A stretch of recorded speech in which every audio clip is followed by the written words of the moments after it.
नमस्कार, आपण पाहत आहात ज्वालादीप न्यूज. मी आहे दीपिका. अकोला जिल्ह्यातील मूर्तिजापूर तालुक्यातील शेलू वेताळ येथे शासन आपल्या दारी उपक्रमांतर्गत शासकीय सेवा व योजनांचा भव्य महामेळावा उत्साहात पार पडत आहे. एका छताखाली नागरिकांना विविध सरकारी योजनांचा लाभ मिळवून देण्याचा या उपक्रमाचा मुख्य उद्देश आहे. या महामेळाव्यात मुख्यमंत्री माझी लाडकी बहीण योजना, नमो शेतकरी महासन्मान निधी आणि संजय गांधी निराधार योजना अशा महत्त्वाच्या योजनांचे फॉर्म भरणे तसेच मंजुरी पत्राचे वाटप केले जात आहे. उत्पन्न दाखला, जातीचा दाखला, अधिवास प्रमाणपत्र आणि राशन कार्ड संदर्भातील समस्यांची जागीच निराकरण करण्यात येत आहे. आरोग्य विभागाच्या वतीने मोफत आरोग्य तपासणी शिबिरे आयोजित करण्यात आली असून आयुष्यमान भारत कार्ड काढण्याची सोय देखील उपलब्ध आहे.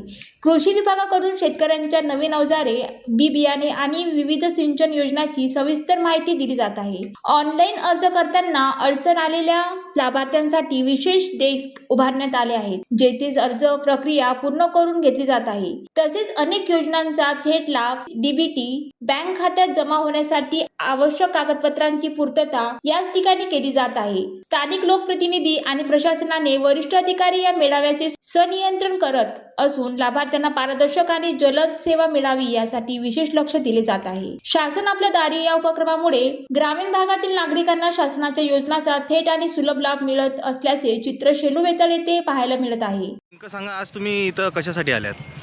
या ठिकाणी जे शासकीय जेवढ्या काही योजना असतात त्या योजनेबद्दल माहिती या ठिकाणी त्याबद्दलचे कॅम्प लागलेले आहे की जे जीवनामध्ये आपल्याला ज्या काही मूलभूत गरजा असतात त्याच्याबद्दलची संपूर्ण माहिती या ठिकाणी शासकीय योजनेबद्दल देण्यात आलेली आहे. आणि या योजनेमध्ये मला जे अडचण होती की घरकुल मला आतापर्यंत प्राप्त झालं नाही. यापासून माझं विभक्त परिवार झालेला आहे. घरकुलचा लाभ मिळाला नव्हता, तर त्यासाठी पण या ठिकाणी स्टॉल लावलेला होता आणि मी त्या ठिकाणी माझं नाव नोंदवलेलं आहे. आणि इथं आल्यानंतर जीवनामधल्या जेवढ्या समस्या आहेत त्याच्याबद्दल सर्व माहिती मिळालेली आहे आणि इथल्या कॅम्पबद्दल मी समाधानी आहे. कॅमेरामनसह स्वप्नील जामनिक, ज्वालादीप न्यूज, मूर्तिजापूर.